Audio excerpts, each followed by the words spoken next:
New TAS, Peach Beach. This video is about that. If you haven't seen it yet, I already uploaded it.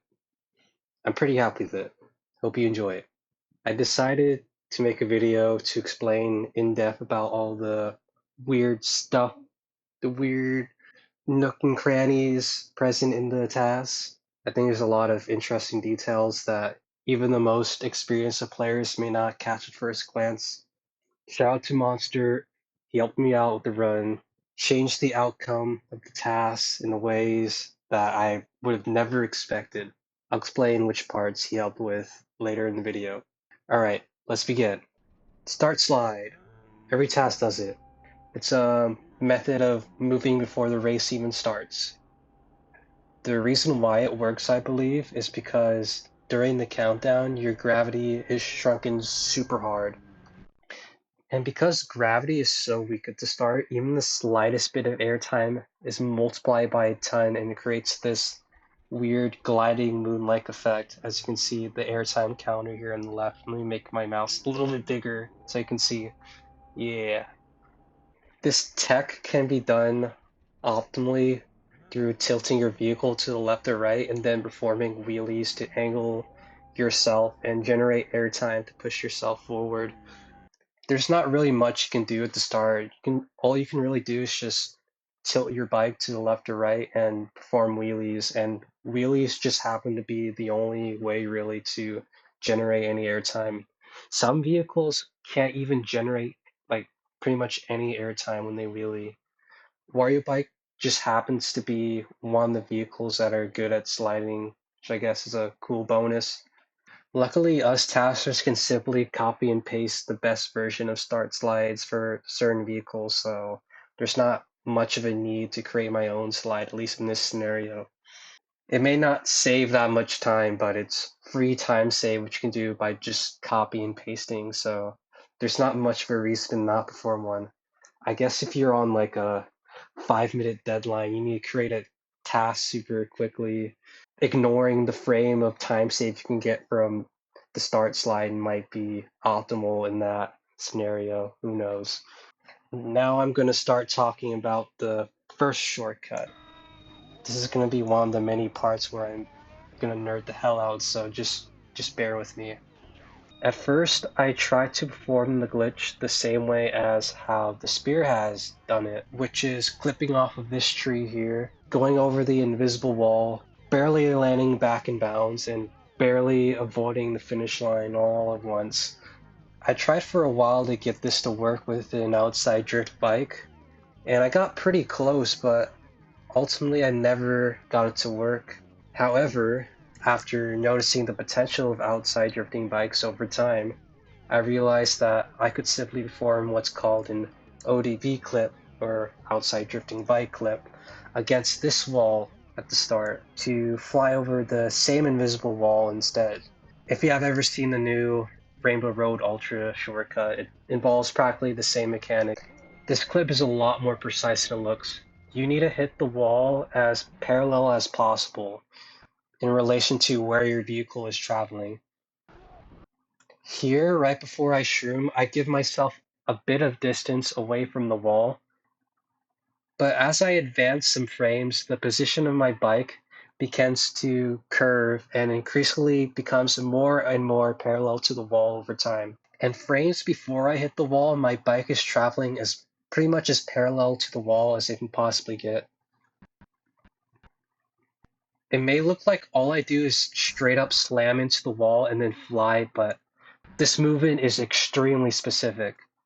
You cannot just approach the wall in a straight line at a 45-degree angle and then expect to fly off of it like you're some ping pong ball. Like I said, you need to increasingly inch parallel to the wall as you approach it, otherwise you simply won't get a clip at all. And that's only just one of the steps to get this clip. The other step is that you need to actually get height after you hit the wall. If you don't know how wall clips work in this game, you need a minimum of at least 5 frames of airtime as you clip a wall. Otherwise, you will get very little height. As you can see, looking at this airtime counter, I hit it Well, it looks like I'm hitting on the fourth frame of airtime, but visual display is actually delayed by one frame, so I'm actually hitting on the fifth frame of airtime. If you clip the wall with less than 5 frames of airtime, you'll still maintain your speed after you clip it. However, you will get very little height off of the wall. So right here, as you see, I'm getting very little height. And if I frame advance, you will see that I hit the wall on the third frame of airtime, so not a minimum of 5 frames of airtime. So I get very little height off the wall instead. Getting airtime off of a flat surface like this while being in a wheelie is not easy. It requires a bit of finicking to do and adds an extra layer of difficulty to this shortcut. In addition, your vehicle needs to be pointed away from the wall, so when you hit the wall, your velocity gets redirected to where Funky Kong is pointing. Outside drifting vehicles can perform this mechanic much easier than inside drifting ones, since because of their unique ability of rotating while drifting, which makes this kind of exclusive to outside drifting likes only. So after you do all of that in mind, you get this. Cool. And this method just happens to be only barely faster than the spear method, at least I think. Probably about like a tenth or 2/10 of a second. Super hopping. I don't have much to explain here. If you don't know what this is though, then you haven't watched any TASs in like the past 2 years. I'll explain how it works briefly though. The crux of it is that you perform a bunch of spin drifts, which is holding left or right after hopping. In this case, I am going to do a right input, and it's only going to be just for one frame. And then after I do that input, I immediately hold the opposite direction, and it creates this spinning effect. This technique has been a staple since the game's release essentially. However, you can abuse it in a way so that you can build what's called external velocity. If you look to the left over my mouse, you can see the external velocity counter. And every time I perform a spin drift in a certain way, I can gain more external velocity. And I can keep stacking this. And as you can see, it's going up every time I do spin drift.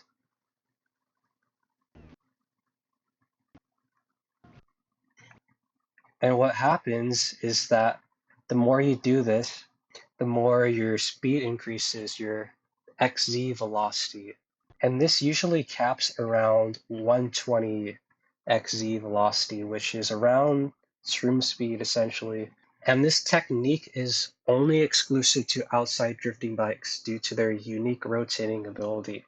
Unfortunately, karts can't do this since they can't perform spin drifts like how bikes can. And oh yeah, and also for now on, I'm going to abbreviate external velocity to EV since too many syllables, and I'm going to say it a lot throughout this video. I could go hyper-analyze every input I do in this section and my reasoning for it, but I won't. Most of it is just taking tight lines while preserving healthy amounts of external velocity to stay at shroom speed. Also, my Mac battery is dying, oops. I'll go in depth about this part specifically though, because it was probably one of the toughest parts to optimize in the entire run. To put it shortly, uphills and super hopping do not go hand in hand at all.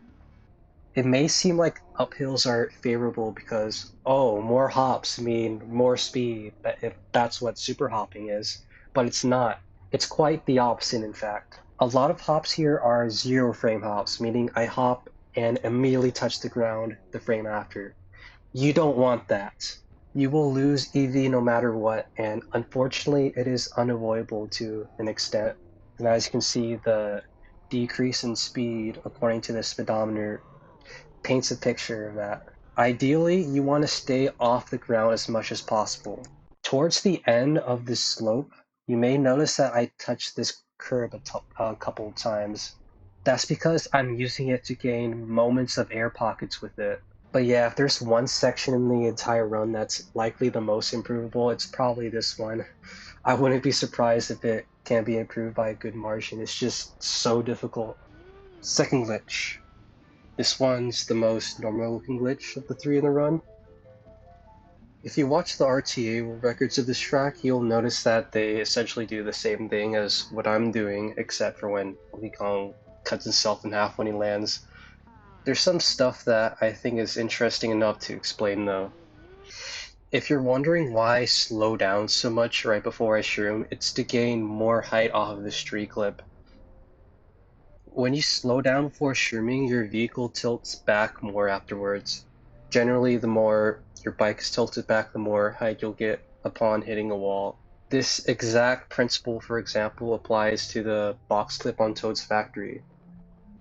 Players don't necessarily slow down before the clip to catch the cycle or to align easier. They do so to tilt back more after the shroom to clip higher.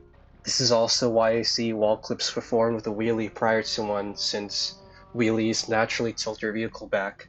If I full send the clip, then I'll either just hit the invisible wall or run into the arc, which is integral to the super slide setup.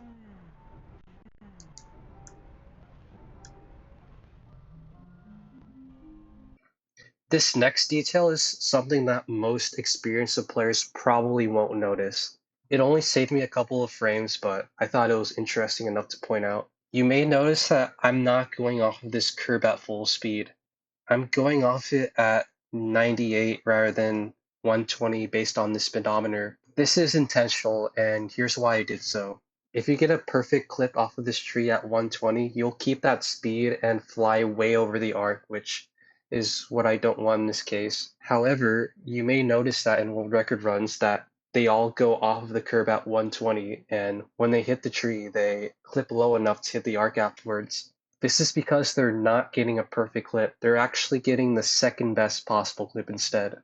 You see, when they hit the tree, their speed drops to around the mid 80s to the low 90s, which is still enough to barely go over the invisible wall. My point is that if you're going off the curb at 120, you can either get a perfect clip that maintains your 120 speed after, or around the mid 80s to 90s if you get the second best clip. And there's not really a way to go in between 90 and 120 with this approach. However, what happens if you go off the curb, let's say around 98, which in this case I am, and then get a perfect clip off the tree? Well, you maintain that 98 speed. Now ignore this speedometer here. Look at the internal velocity counter at the top where my mouse is. And like I said, you can't normally achieve this speed if you go off the curb at 120. Because of this, I travel much faster in the air since I'm around 98 speed instead of the mid 80s after I clip. And this clip just happens to be low enough to barely hit the arc. Another interesting thing that I want to point out is how my shroom runs out the frame before I hit the arc. Look at this counter here where my mouse is pointing. This is the frames of mushroom that you have left. Notice how I hit the arc as soon as my mushroom runs out based on this counter. It is crucial for my speed to run out before I hit the arc because of how recoiling works in this game. Let me show you an example earlier in the run to show this. You may notice that I don't get a full startup boost. I get the second to best one instead. Let me show you what happens if I do get the best startup boost. If I run into the wall when I'm in a boost, then I don't recoil away from the wall. I stick to it instead. And this gives me a bad setup for the first glitch. If I deliberately get a worse startup boost though, my boost will run out before I hit the wall, which allows me to recoil from it and give me the ideal setup. The same logic applies to the second glitch. Ideally, I want to recoil from the arc instead of sticking to it. If I hit the arc when I'm still shrooming, I'll stick to the arc and I won't be able to land back on the track. Even if it was possible to land back, it would give me a worse landing anyways. I'm way too far to the left here. That's the main reason why I don't leave the curve faster than a speed of around like 98, 99, since I would reach the arc quicker and I would hit it while my shroom is still active, causing me to not recoil from it. And I'm doing all this while intending on landing in what people called a super slide. The weird cutting yourself in half thing. I'll explain what it is in a moment. I found landing in one in this scenario to be pretty challenging. In my experience, fully nosediving right before landing to hit the floor with the back of your bike helps with landing in one here, but a lot of it requires precise subframe manipulation. Oftentimes, I had to alter the tree clip slightly so that I get within a few milliseconds above or below the ghost that I'm working with to get within the exact position that I want to be in the frame that I hit the floor. Okay, here's where the madness starts, the super slide. It's the main reason why I'm using the Wario bike, since if you don't know, the vehicle performs the technique the best due to a weird hitbox property. Out of all the bikes, the Wario bike submerges within the ground the deepest, which allows the bike to move freely within the state without worrying about ejecting off the ground accidentally. Once you're in the state, you can build tons of EV, way more than super hopping can, all by just leaning your bike to the left or right. In this case, I'm leaning it to the right. The tech has absolutely destroyed the game in the past year. This TAS is just one of the many that uses this tech, and that number will only continue to grow as long as people continue to make TASes. Before breaking down the lap 2 in this run, I want to show you the route that I initially came up with before Monster got involved the run. Here it is.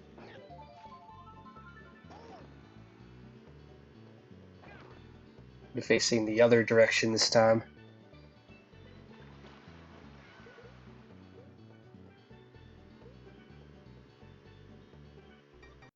I'm supposed to transition to the next glitch towards the end, ignore that ending. Here's what the transition would have looked like. Excuse the low resolution.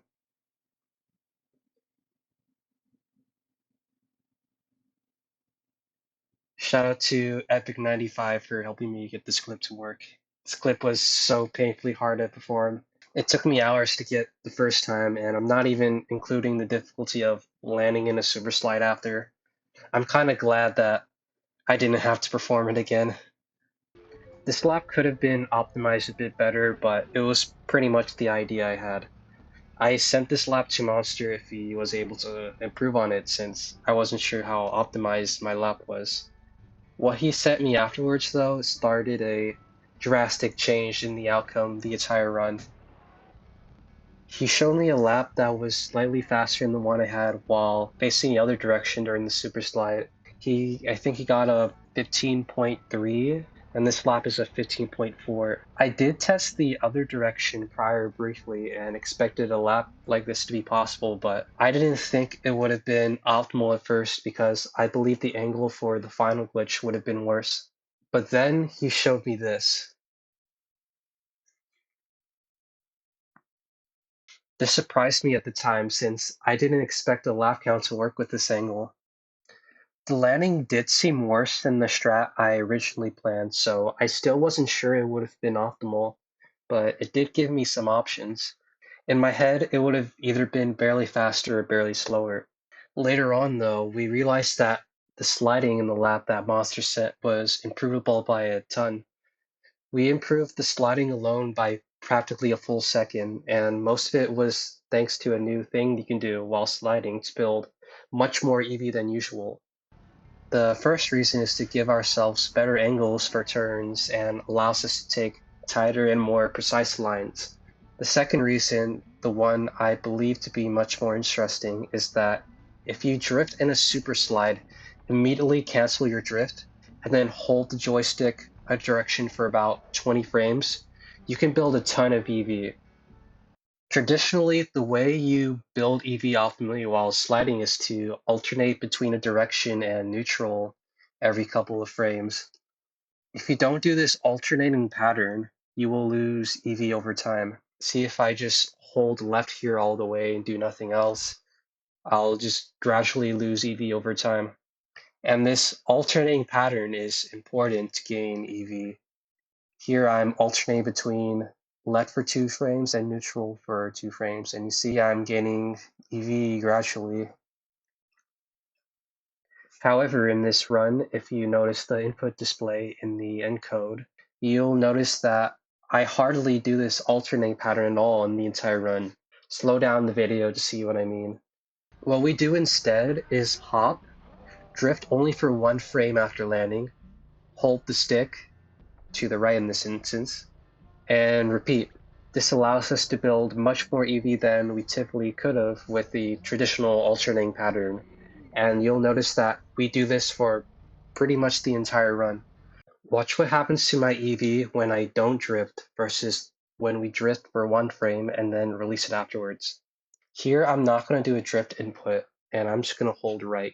Now, if you look at my external velocity counter, you'll realize that I'll just gradually lose EV over time. And then if I do this drift input, and it's only going to be just for one frame, I'm going to drift one, and then release it afterwards, doing the exact same inputs, except for that one drift input. Look at my EV. Look how much I'm gaining. And it lasts for many frames too. Watch, I'm gonna count. See, like 1, 2, 3, 4, 16, 17, 18, 19, 20, 21, 22, 23. Lasts for like 23 frames in that instance. Now let me compare the EV that's built when you do the traditional alternating pattern for sliding versus doing this drift thing. I'm going to hold neutral for 2 frames, then hold right for 2 frames, then repeat. Neutral 2 frames, right 2 frames. Just going to keep on repeating that. Notice on my external velocity counter how I'm losing. Watch here how I'm like not building EV for 2 frames. I build EV for 2 frames, and I stop building EV for 2 frames. It keeps on repeating like that. And look how much I'm falling behind the ghost. And if you look at the state of when I do this drift input, as you can see, 22.527 against the same exact frame. Look at the difference. The alternating pattern is 33 external velocity, and the drift thing is 42. Very big difference. So yeah, we can consistently build a bunch of EV if we continuously do this. One drawback about this method though is that it's common to eject off the floor if you perform a hop. However, you can perform a hop on a completely flat surface while staying in a superslide, and it's much easier to perform on uphills. And technically, you can just perform a slip drift rather than a hop to form this technique to build EV if possible. Another drawback is that you can't perform this while reversing, since you can only drift at positive speeds and not negative, although it'd be pretty funny if you could. But yeah, there's not really much to explain about this lap. We're pretty much just taking tight lines while building tons of EV, staying at 120. There's an interesting thing I want to mention about this turn though. When you have a bunch of EV, deaccelerating can be very difficult. If I hold the B button all the way, I hardly lose any internal velocity, and I take this turn very wide as a result. However, if I jump into off-road, my speed drops much faster than if I were to hold B on this turn. What I do here is I perform a hop on a frame where I'm touching off-road so that I lose a bunch of internal velocity until I land back on the ground. That may sound ironic because it looks like I'm on the ground at all times, quite deep into the ground in fact, but according to this airtime counter, I am in the air. This sudden drop in internal velocity allows me to take this turn much tighter and save me a lot of time, like multiple tenths of a second. Now, approaching the last turn, we can use the abundance of EV we built to take this last turn extremely tight. We can even cut off all the offer on this turn. We do some hops to take this turn even tighter as well. We then go super far to the left on the last straight to have a better alignment for the final glitch. Just to show you how OP this drift tech thing is for sliding, we reach around 167 right before the glitch, which is an absolute gigaload from just sliding. Okay, final glitch. I happen to find a way to perform the same glitch strat that Monster found, but shroomless this time, in which the extra shroom helped a ton for the landing. Gather a bunch of EV, approach the wall at a good angle, wheelie, get a good ejection off the floor, clip, nosedive, bonk, land in a super slide. And yeah, the absurdity speaks for itself. Just let all the EV do the magic, basically. It's best to hit the arc as far to the left as possible without landing at the top, so you have much more room and preserve more EV when you land in the slide. I'm pretty much as far to the left without landing back on the track. Any further to the left, I would land. There's a cool glitch approach that Monster showed me that ultimately didn't get in the final cut, but I'm going to show you anyways. Watch this.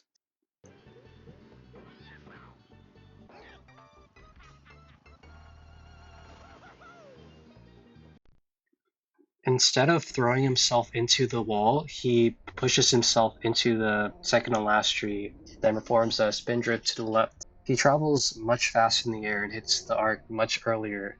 However, he falls a lot slower and the landing angle is harder to work with.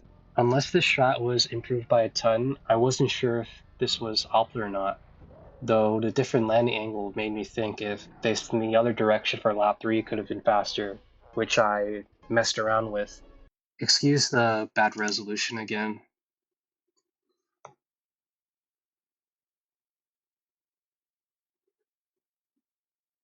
Yeah, and then basically doing the same thing that I originally planned in lap 2. Shrooming here was super challenging because it's very easy to eject off the ground. It required very precise movement within the seam to stay inside the floor, which is why I shroomed so late. But even if I was able to shroom as soon as I can, I doubt that facing the other direction was better. Facing away from the track was already very fast to begin with, still really cool strat regardless. Anyways, it's time to talk about the final lap. The part after the landing was pretty weird to work with. What I did was I alternate between pressing and letting go of the A button while performing standstills in between. The reason why I alternate between pressing and letting go of A is because I can't perform a standstill if I'm above an internal velocity of 10. If you look at my internal velocity counter, you will see that I never go above 10. I try to stay close to 10 but not over 10 because I want to prioritize speed while still being able to do standstills. The standstills are important because it helps me align for the next turn. I did this all while performing the traditional alternating pattern during the super slide to build EV, which will then carry on past the shroom. If you're wondering why I don't shroom all the way, well, that'll happen. The ground abruptly changes here, which makes it extremely easy to eject once I drive over this dip. The only way to not eject at this slope is to drive into it at a parallel angle and or drive very slowly into it. So after I build as much EV as possible and drive over this slope while staying in the floor, I shroom right away to accelerate quickly. There's something extremely interesting though, which you won't realize at all unless you have messed around with this yourself. For some reason, when you're submerged in the floor, the water extends farther than what the texture of it suggests. Pay attention to my speedometer when I drive at full speed while driving around inside the ground. The game is slowing me down even though I'm clearly not in the water. When the water is sticking out all the way, I can't even drive anywhere past the concrete without the game thinking I'm touching off-road. To make this more evident, watch what happens if I'm close to the dark blue water. This weird thing about the water added an extra layer of difficulty in terms of optimizing this track. You may even notice that we clipped some water during lap 2 because of it. Luckily, my leftover shroom helped me ignore all of that mess on lap 3. Here's another thing. You need to have enough internal velocity to be able to drift. When you're driving on regular off-road with this character and vehicle combination, your speed is just barely too low to drift. My speed needs to be somewhere around 43 or higher, and I'm barely under it. I'm around like the high 42s. This means that you can't perform the drift technique when super sliding under this condition. It's another reason why this shroom is so OP. I'm able to perform the drifting technique until my shroom fully runs out, and thankfully after my shroom runs out, I have enough speed to reach around 120. The second to last turn is one of my favorites, yet one of the most difficult parts to optimize. I was able to take this entire turn while staying at 120 for the majority of it, despite being an off-road. If you're wondering why I don't do this on lap 2, it's because I have a lot less EV approaching the turn on that lap, so I drop a lot of speed if I drive through the off-road. As you can see, I'm around the mid 80s on lap 2, but on lap 3 I'm around the mid 110s, which is a huge difference. Here's something interesting that I'm sure no one noticed when watching the run. I know I've said that like 10 times throughout, but this is probably my favorite detail in the entire run, so I have to point it out. Remember a minute ago when I said you can't drift an off-road with this character and vehicle combination when you're not on the boost? Well, that's kind of true and not true at the same time. It seems like that logic would apply here, but I still managed to get a drift out midway through this grass section, and here's how. So driving an off-road without a boost would give me around 42.9 IV. However, what happens if I perform a wheelie? It goes up to around 49, and I'm able to drift at this speed. And what happens if I cancel my wheelie?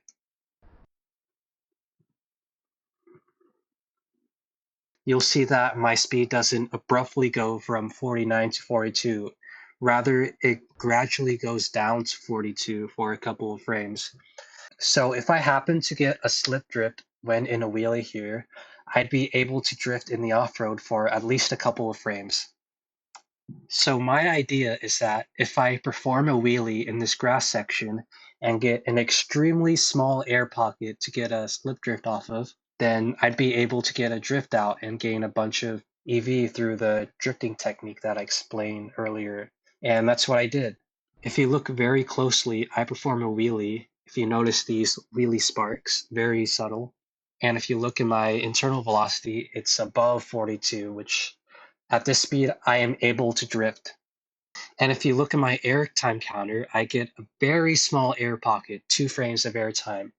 So I perform a slip drift here, and I only drift for 1 frame. Remember when I said you only need to drift for at least 1 frame to perform the drifting technique for super sliding.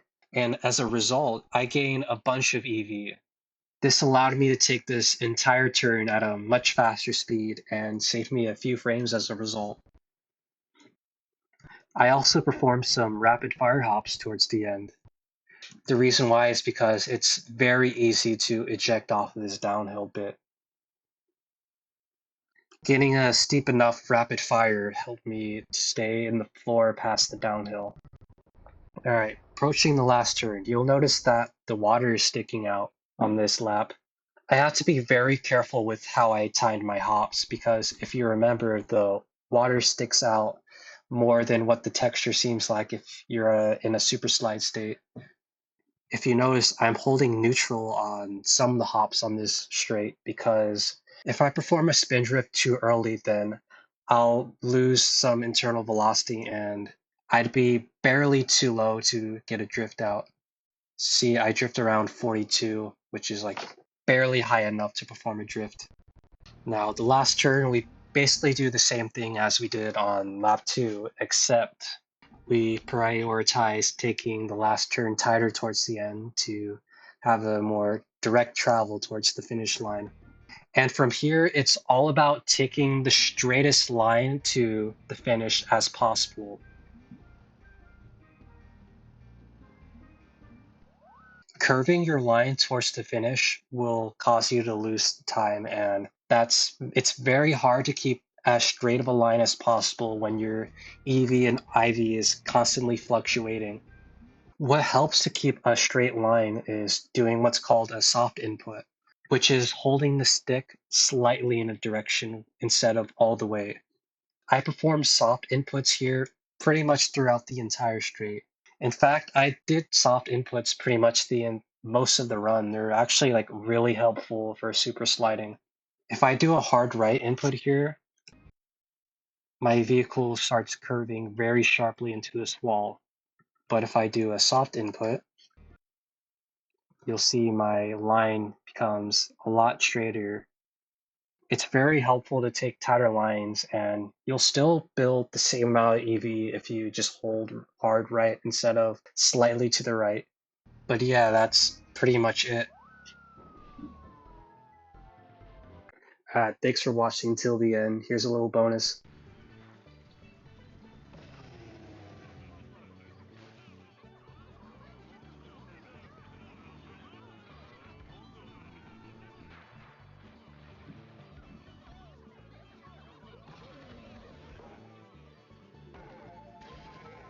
It's a new flap strat.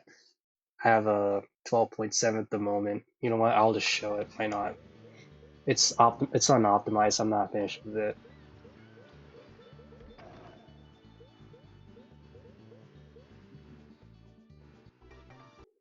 Yeah, I don't know when I'll finish if I do, but yeah, there's that. And shout out to Epic95 for theorizing something very similar to this a while ago. I like this strat because it's the first useful application of a somewhat new tech. It involves hitting a wall from within a scene, which is thought for a while to be impossible, and then using ODB properties to jump far past the seam.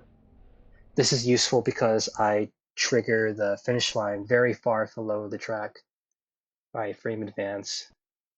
That's the first frame I trigger the finish line. And I also have a good line for the next turn. I think this is only possible to perform within the super slide state because the tech has something to do with how the tailpipe of the Wario bike sticks out within the state or something. Maybe it's possible without being the super slide state, I'm not sure. Michael has a better idea of how it works than I do. He's the one who found the tech. Okay, that's it. Bye.